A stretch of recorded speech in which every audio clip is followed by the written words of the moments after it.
आणि यानंतरची बातमी आहे मुंबई विद्यापीठामधून। 31 जुलैची निकालाची डेडलाईन पाळण्यामध्ये अपयशी ठरलेल्या मुंबई विद्यापीठाने आता 5 ऑगस्टची नवीन डेडलाईन दिलेली आहे। दरम्यान आता रखडलेले निकाल लावण्यामध्ये अडचणी येण्याची शक्यता आहे, कारण पेपर असेसमेंटचा सर्व्हर सध्या डाऊन आहे। शिवाय आज घाईघाईमध्ये निकाल लावल्यामुळे निकालाच्या गुणवत्तेवर देखील प्रश्नचिन्ह निर्माण होत आहे। 31 जुलैची डेडलाईन संपण्याआधी मुंबई विद्यापीठाकडून विविध शाखेतील 153 विषयांचे निकाल जाहीर करण्यात आले, तर अजूनही इतर शाखेतील जवळपास 324 परीक्षांचे निकाल प्रतीक्षेत आहेत। 90% मूल्यांकन झाल्याचं समजतंय।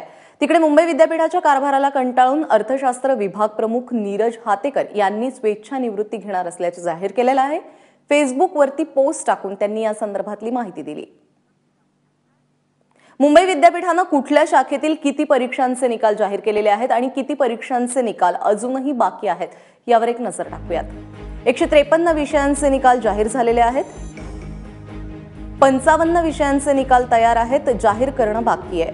90 ते 98% पेपरचं मूल्यांकन पूर्ण झाल्याचं कळतंय। एकूण उत्तरपत्रिका आहेत 17,36,145 इतक्या। एकूण निकाल जाहीर झालेला आहे 14,10,000 इतका, तर 3,25,000 निकाल बाकी आहे।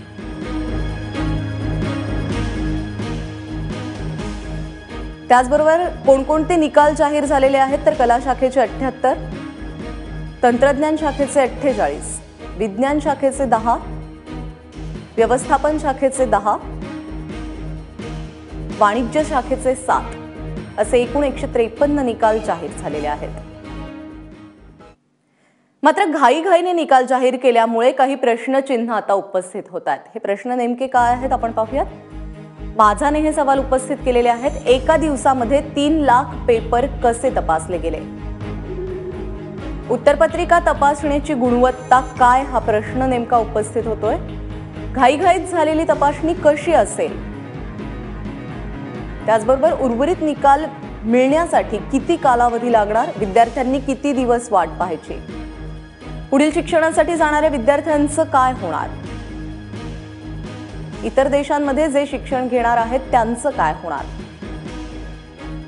ज्यांना अपेक्षित गुण मिळणार नाहीत ते दुसरा पर्याय कधी शोधणार? पुनर्मूल्यांकन होऊन दुरुस्ती केलेली गुणपत्रिका कधी मिळणार? हे सगळे प्रश्न उपस्थित होत आहेत, हे सवाल उपस्थित होत आहेत। आता या सगळ्या संदर्भातली उत्तरं विद्यार्थ्यांना हवी आहेत।